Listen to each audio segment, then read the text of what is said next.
majestic roads of Yorkshire. We're heading to Mathewsons car auction. Woo! Very exciting to go and see what they have available that I can add to my collection. Yeah. But probably nothing, to be honest, because we're really late and it's nearly 3 o'clock in the afternoon and the auction started at 10. So we'll be lucky if there's actually anything left at all. But we'll see what's there.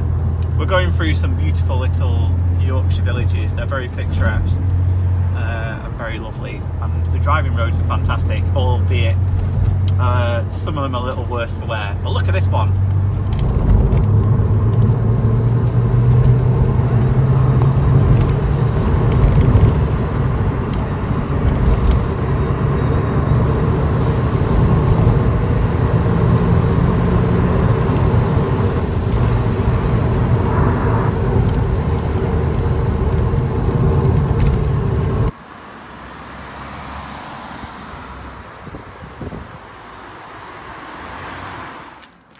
We've arrived pretty late at the Mathewsons Auction in Thornton Vale in Yorkshire, so late that we've actually missed the whole thing. This is one of the ones that I kind of wanted to go and see, because I quite hoped to get one of either an old Jaguar or a Rolls-Royce for my dad. This is I think a late 60s Silver Shadow E-Reg, yeah, so I think about 1969 or so. It's looking pretty good, but it's in wedding white with a light grey interior, and it looks like it's had quite a bit of welding work on the bottom corner. But the guide on this one was actually really low. This one I think they've had in at 2 options now. The Spirit of Ecstasy is broken on it. This is an early 80s, I think it's an 82 Silver Spirit.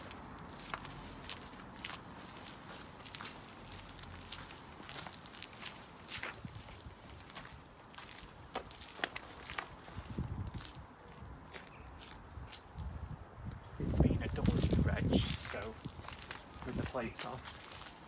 This one, that's a little Japanese car. That's a 1996, I think, Mitsuoka, which is modelled on a Jaguar.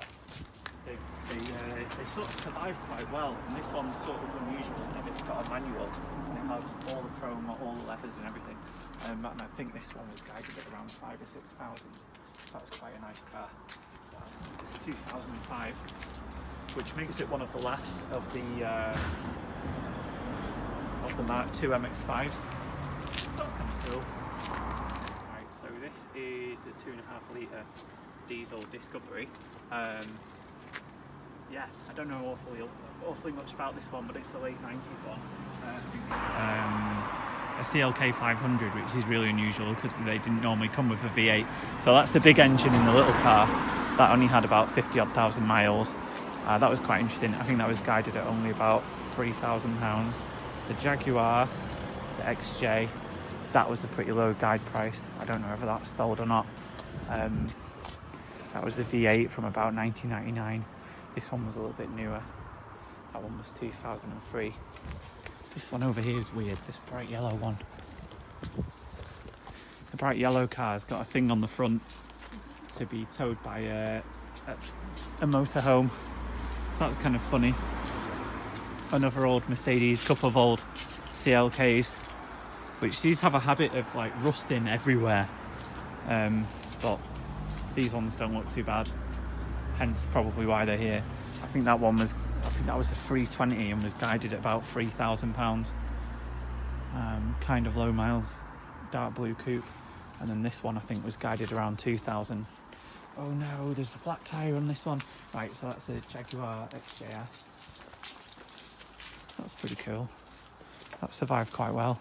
I think the reserve on this one was really low.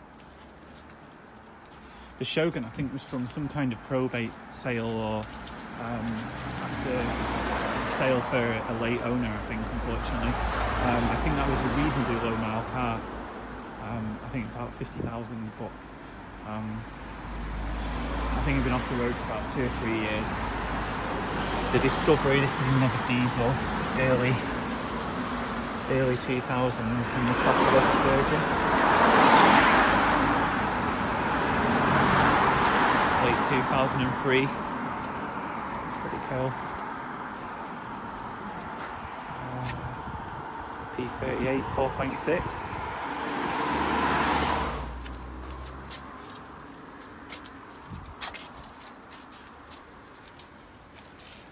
So little 1970s Triumph Dolomite. This is a British car.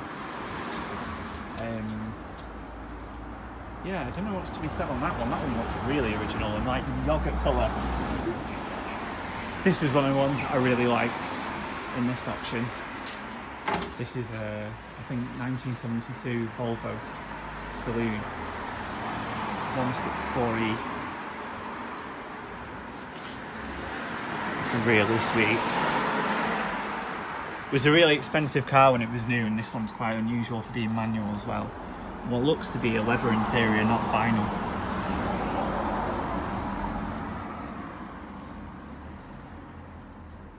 With the sort of one long...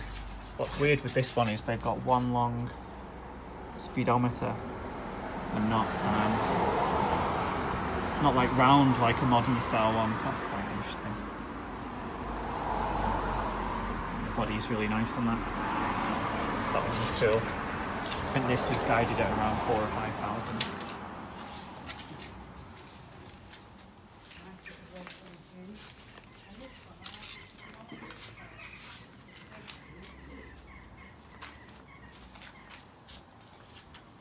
This is another Rolls-Royce.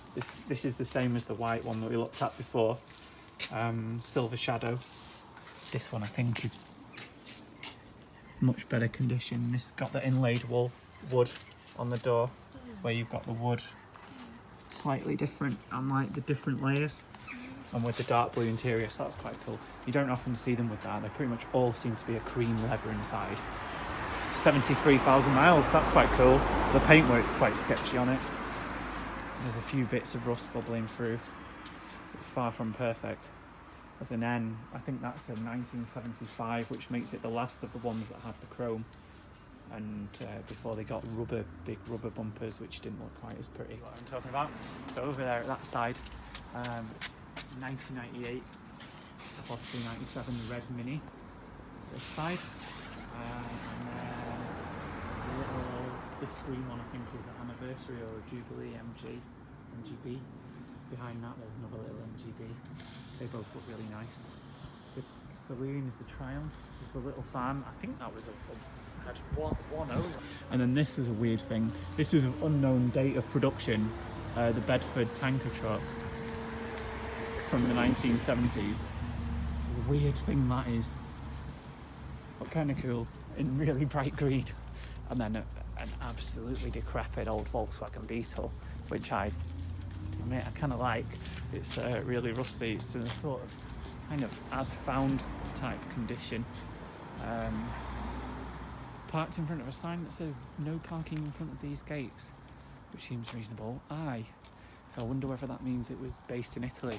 And it does say Corsica Ferries in the little sticker in the window, 1978, and something about skiing. Again, probably spent some time in Italy, that one, I think. It's still got a lot of its bits of chrome, but pretty much so in disrepair. It needs an entire restoration. I think it might just be a parts car. Original wheel. Is it Wolfsberg that it's got on the little symbol on the wheel? The interior looks bad enough to probably be original, but it's not lost any bits. Apart from possibly number plates. Wow, them tyres are really rotten. It's obviously been sat for a really long time. But what a cute thing. Wonder what will happen to that one. Always another little sticker in the window. I love looking at the little stickers in the windows, see what they say. This one. Inizio sosta disco orario brevetato. No idea what that means. Disco? No idea. Handbrake looks like it works. Either that, or the fact that all the tyres are completely flat has meant that it's not rolling anywhere. There's nothing holding it back from rolling down the hill other than that. and then one remaining SLK, which you can get for peanuts now. That's like a grand's worth of Mercedes. Whether the roof probably works or not, probably not. Someone's made the wheels black. Ooh, that's a bit rough. And obviously left the bonnet where you could probably just pop it up and have a look inside. This one's getting all the bubbling all the way around Y-Reg. So again, I think that's about year 2000, but the big sort of 3.2 litre with an automatic. So that's kind of cool for anyone that's looking for a bargain. They're really cheap. Ironically, that one, that SLK, is probably worth much less than the old Beetle. But there we are. Right, that's everything from the auction in 2018. Ooh. Right, cool. Well, somewhat disappointing that we basically missed the entire thing. At least we got to see a few of the cars.